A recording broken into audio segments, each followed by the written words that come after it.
我们已经有参加这个活动，第一次的请举手，好，请放下。第二次的请举手，好，请放下。第三次的请举手，好，第四次的请举手。哎呀，真是，我等一下要送他礼物哦。好，我们会长哈，还有呢，我们今天的2位讲师，大家好哈，还有后面的2位站长哈。好，那各位同学哈，我来跟你们介绍一下我们的优秀的这个校友哈。同样的，我们的会长就是那个智轩科技有限公司的负责人廖永轩学长，来鼓励一下。他家住在我家附近，现在是那个事业有成哈，对，已经慢慢的越来越好哈。然后再过来就是今天的讲师呢，就是卢君学姐哈，卢君学姐，她在那个华山创世基金会担任的这个站长哈，站长，我跟她很熟哈，我跟她熟得不得了，就她一直都是非常的这个努力的哈，并且好像有当选我们那个什么。就是校友会的什么校友的杰出校友，对呀，第2位杰出校友嘛哈。好再过来呢，今天我们的还有一位是我们第1届的校友，来第1届的校友，那个施怡珍哈，站长哈，他也是呢华山这个创世基金会的站长哈，是第1届的哦，第1届的好。那还有一位呢，也是第2位的讲师，就是我们私立立新国中的庄丰民老师他也是我的学生，来鼓励一下。好，因为时间有限，我就不要再多说话，我们会长要不要再跟大家说一下？好。好啊，今天最后一天了，大家看到我应该前3天有听过我讲的一些话，应该都还是很清楚我要跟各位表达的。这个活动的理念最主要就是说，让大家在心中可以埋下一颗种子。那2位讲师会跟各位讲他们职场上的经历，是当做你们未来的肥料。那也许你们觉得说今天讲的东西，可能你们心中会有所疑惑，那我们也欢迎各位就是说会后，如果说你在现在没有办法直接举手跟前面讲师做问答的时候，你在会后我们都欢迎你私底下留下来跟他们讲。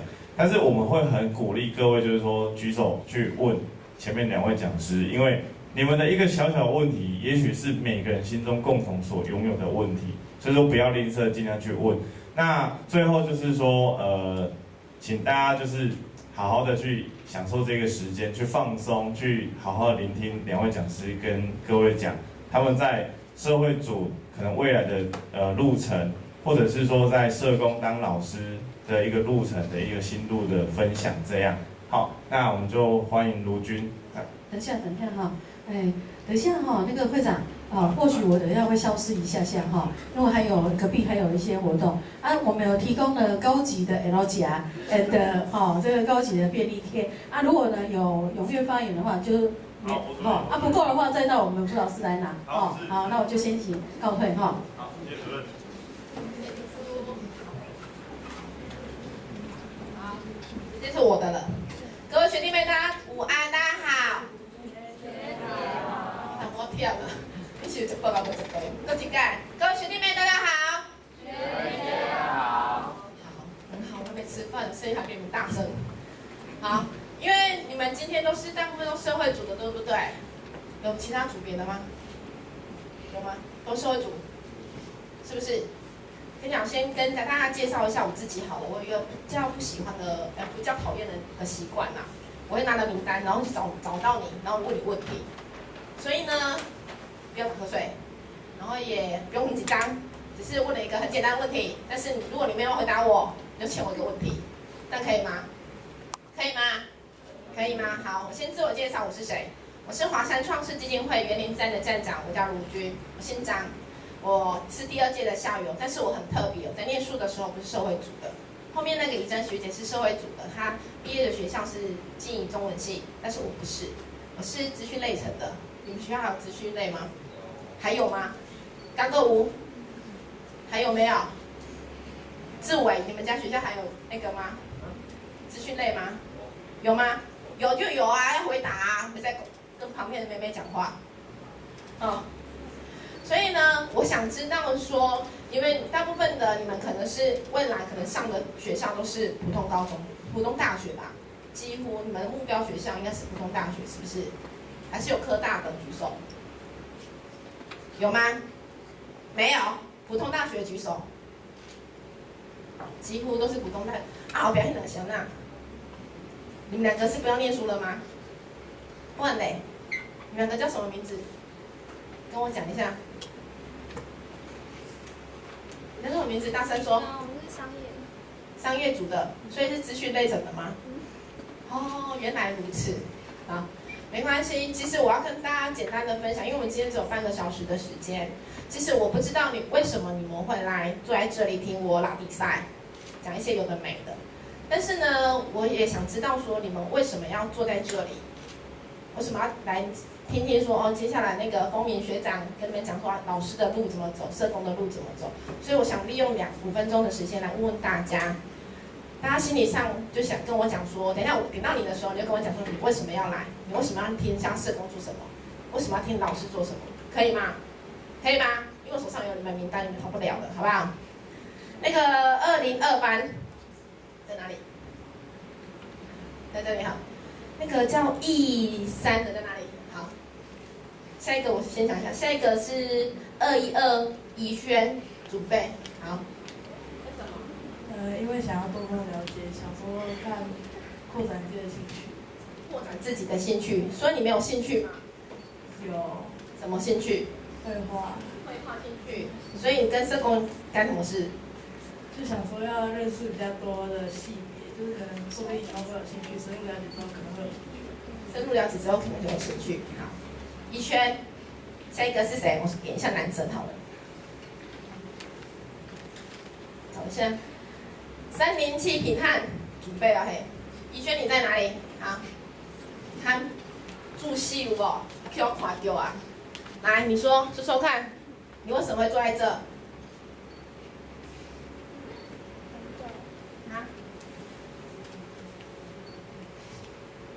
说说看啊，说错没关系啊。非常了解那个社会有什么？对啊，有什么？你们听得到他讲什么吗？就是想了解社会的出路好。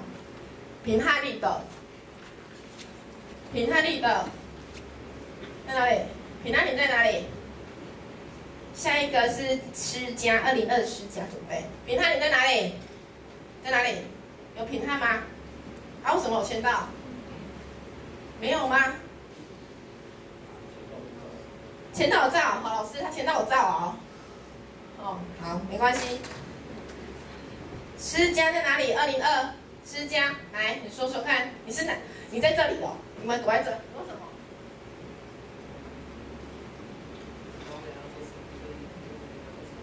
你说你是每个都参加那个，对不对了？所以你不知道你要做什么，好，很好。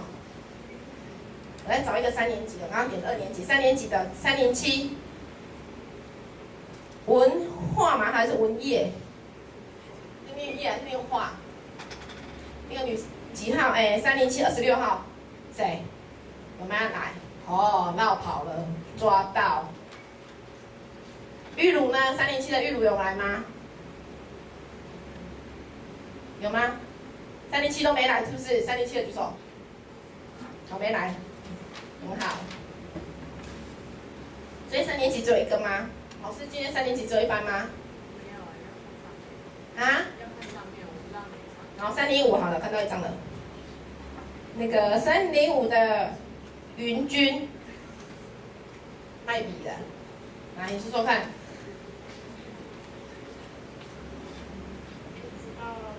不用遮嘴巴，有什么嘴巴就有口痛吗？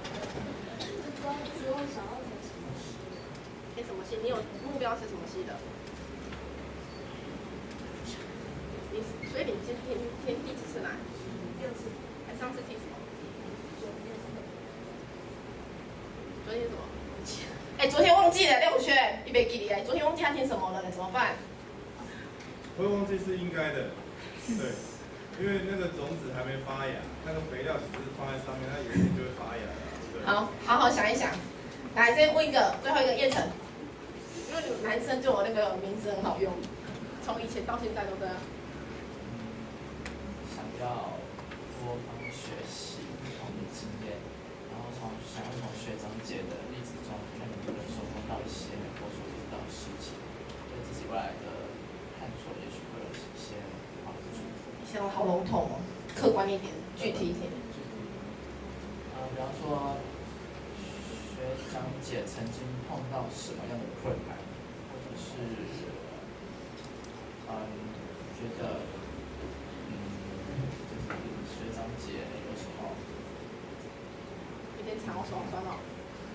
学长姐，然后学习学长姐，如果看情况困难，也许我以后也会遇到，然后就可以借由我的经验来解决。所以你现在遇到困难是感情的问题吗？好，这样讲好了。我为什么会用这样的时间去跟大家做分享？其实跟我的工作有关系，因为也跟我的个性有关系。我在高中的时候很爱讲话，很爱有的没的这样子。可是在高中的时候，我其实有发现我自己的状况，因为其实那时候我在高中念的是资讯类层，也是商业类层，但是我那时候发现我自己非常讨厌电脑，但是我不得不学。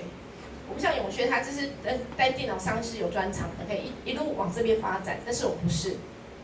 我当时发现我为什么没办法去做我喜欢做的事情呢？所以在高中的时候，我进入了一个社团叫纯回社，我不知道还在不在啦，我不知道还在不在。好，然后到社团里面去了，我发现说，其实我这个人还蛮鸡婆的，我喜欢去服务人家，但是这个服务人家需要一些不是单纯的热忱而已。然后我就发现说，我这样服务人家，我是很主动去服务人家，但是有没有效果？好，开始慢慢解释我自己。我不知道高中现在西高中还有没有这样的状况发生啊？打群架，现在高中还会打群架吗？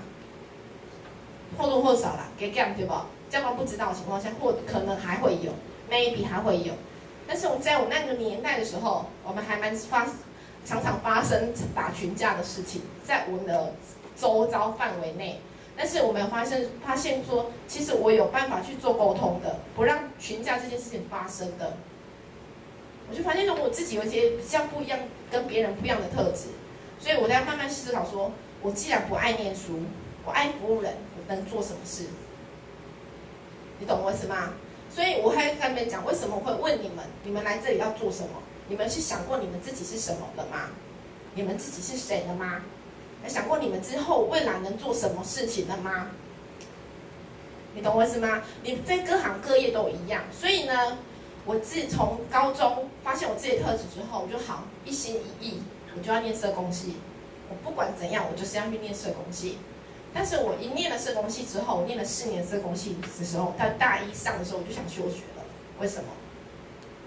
因为社工不是给一般的人认为说，它是一个非常有热血的行业，热血的工作，它需要很冷血的工作，它是一个很冷血的一个工作角色。为什么？知道吗？要不要猜猜看为什么？要不要猜猜看？来，你叫什么名字？蓝色的好像是你那一届的学号颜色吼。哦，对吼。为什么？为什么社工要很冷血，而不是很热血？你准备？看我回答不出来，就是你穿制服那个，对。不知道，好，就你了。以伟，宣伟啊。什么？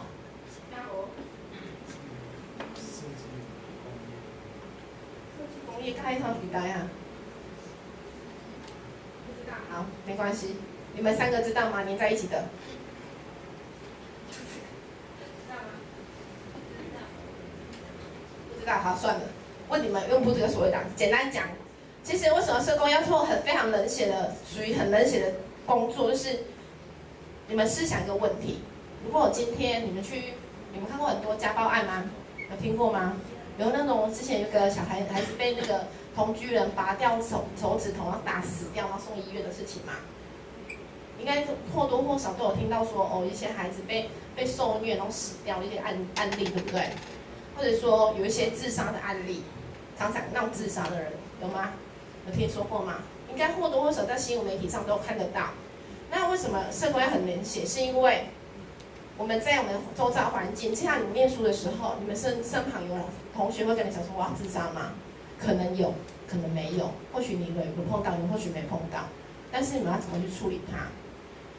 但是社工就是这样，社工一出职场，他就需要面对这样比较特殊的朋友跟人群。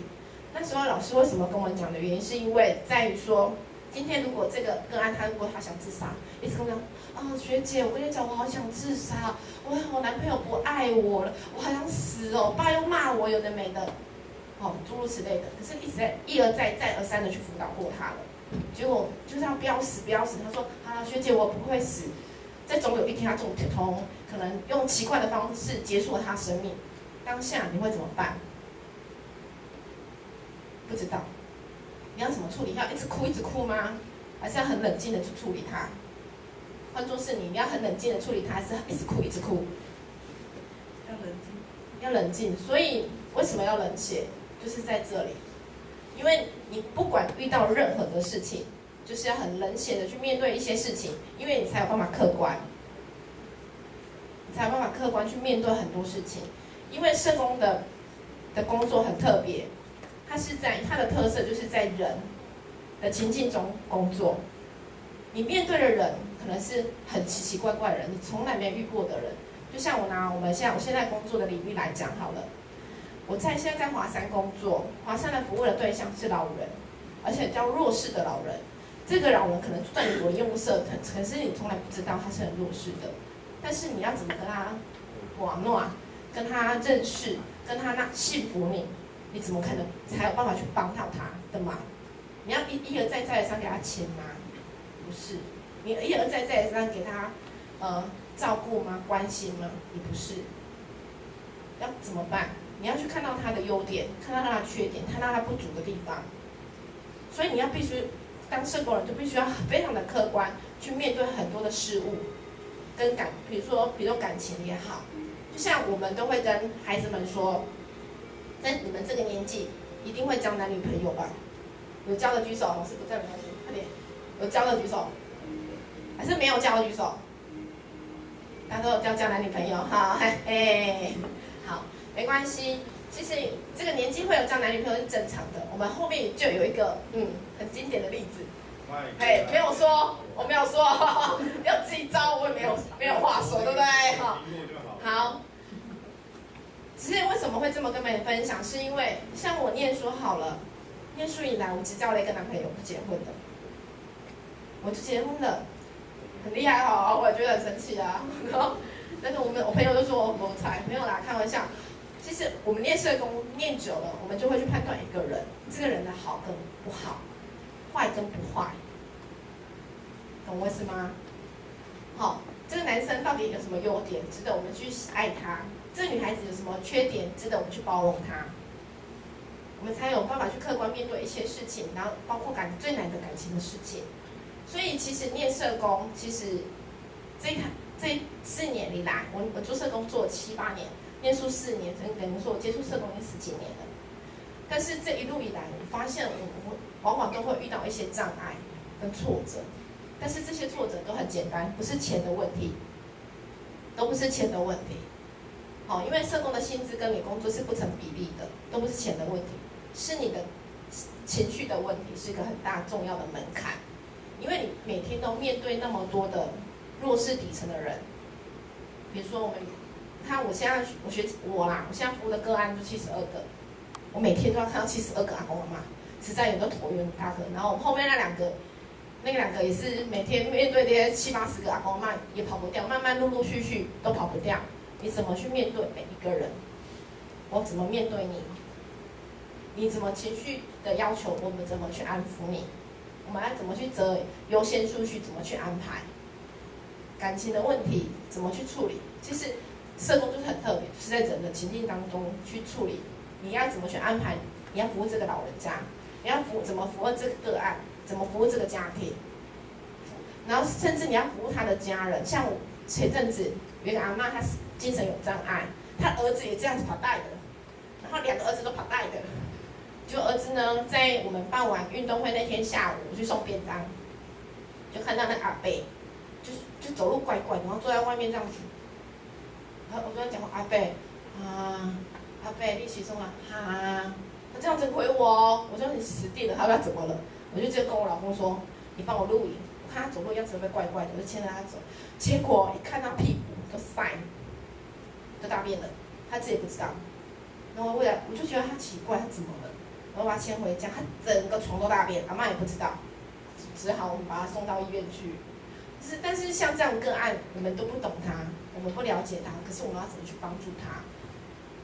他怎么取得理性的说：“呵，我把你去北医，我把你去，我要怎么跟他讲你要去？我们怎么去判断他？”所以其实我们的工作很特别，就在人的情境中工作。你要怎么去帮助到你社会底层这些朋友？你要怎么去帮助到他？你要用什么能力去帮助到他？用钱不是哦。所以你要怎么去取得他的信赖感？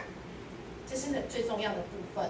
然后在这段期间，你们一定会受到很多负向的情绪，比如说你服务的阿公阿嬷死掉了，你会不会难过？我跟他有感情的，我会不会难过？或多或少都会难过。像我们后面那2个，如果不是社工系的，可能你今天服务一个很好的长辈，忽然死掉了，你会不会难过1天？或多或少都会，你会吗？你家的狗死掉，你会哭吗？会吧，或多少都会哭吧。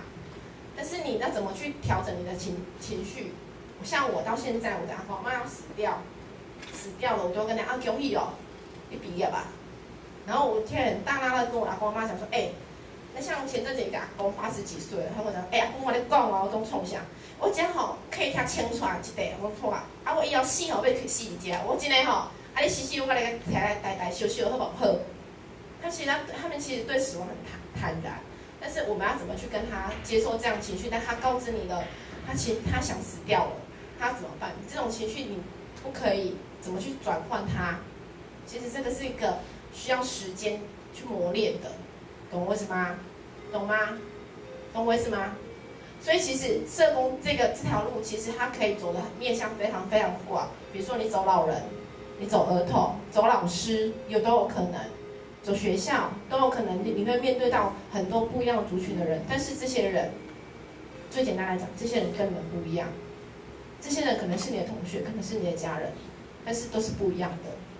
他的想法会跟你不一样，但是你要怎么用你自己的力量、自己学到的知识，站在他的立场去帮他想这些事情，你才有办法实际的去保护到他们，去爱惜到他们，去帮到他们忙，懂吗？我换个角度。讲一个最实际的例子，在我身上，我是一个家暴家庭长大的小孩，我被家暴20几年了。但是我为什么走上社工这条路？除了我之前刚刚一开始跟你们提到的说，我喜欢玩，喜欢去帮助人家，但是最终的在我心里那一处是想要帮助到我自己。我走了这条路来，我的爸爸现在呢状况非常的好，跟我妈妈不吵架，也没有家暴的状况了。我爸爸从20年没有工作，到现在他自己事业有成，有没有觉得很神奇？但是这条路我怎么去做？就是用沟通去帮他。我站在我爸爸立场去想，小的时候在你们这个年纪都不知道，只能对他们抗衡，羞没羞怕。我想，甚至我叫了外面我认识的小混混进来，都有可能。所以我用一些暴力的方式，用一些不非法的方式去处理我的家庭，我觉得这样是错的。当时我觉得是错的。但是回过头来讲，现在我爸爸对我非常照顾啊，我爸爸现在都听我的，我们家所有的长辈都听我的话，我怎么去做到？就是用沟通，我站在他的立场去想，他要什么，他为什么要这么做，为什么要打我妈妈？为什么？因为他没有自尊，他没有工作，所以呢，我找到一个问题点，我去帮他找工作，把爸爸的情绪拉回来的，所以才完整我这个家庭。所以其实每个孩子，你们要是想。你要去帮助别人，你要念社工是帮助人的行业，但是你有没有能力去做到这个区块，懂吗？然后最后呢，我想跟大家分享的是最后最实际的部分啦。做社工真的可以赚钱吗？你觉得可以赚钱吗？做社工可以赚钱吗？做社工会赚钱吗？会赚钱吗？你们猜猜看，社工可以不赚钱？不然我为什么要做社工？傅君，你觉得社工可以赚钱吗？为什么？还是要像他开公司这样子，只要赚比较实在。社工可以赚钱吗？可以吗？社工有薪水吗？有吗？社工有薪水吗？有吗？社工是有薪水的，但是我刚刚为什么会跟大家提到为什么社工的薪水跟你的工作内容是不成比例的？因为很多我们一般人对情绪的问题跟心理的问题，他的负担会比较大，他其实无法用金钱去考量的，懂我意思吗？你懂我意思吗？再加上你工作时间的部分，其实很多案件的发生的时间都在半夜，你有办法半夜 call 吗？人家叫你就要去，你有办法吗？你发现像我现在我的个案，我辅导阿公阿嬷独居老人，他把我电话当救护车电话在打，我手机20小时没关机的，你有办法去胜任说你有办法做到这样子吗？这是第一点。我的一个月的薪水现在比较好，现在行情价一个月薪水大概3万块，一般的社工，但是刚毕业的社工在中部地区才2万6而已。然后我算给你们听，如果你现在是个男生，你2万6可以养家活口吗？很难嘛？永轩可以吗？有点难度。这个选钢琴。讲这个就很伤了，不要讲这对，个。就是真的会这样，但是呢，这条路呢，可以帮到自己很大的忙是在什么？知道吗？社工这个行业，不管你以后转到什么行业都很好做，因为你对人清楚了，你对人这个物品、这个人这个物种你清楚了。比如说我燕城，我了解了你，以后呢，我可能会去卖保险。燕城，我要卖保险哦，我知道你的个性，你需要什么什么，你就会不会买？会买的成交率很高。我今天卖电脑好了，你需要什么？你是电脑白痴哦，我可以用最简单的方式、最便宜的卖给你，你会不会买？会，懂吗？所以社工在英文来讲叫 social worker， 就是社会工作者。但是 social 另外一个意思是什么？社交嘛。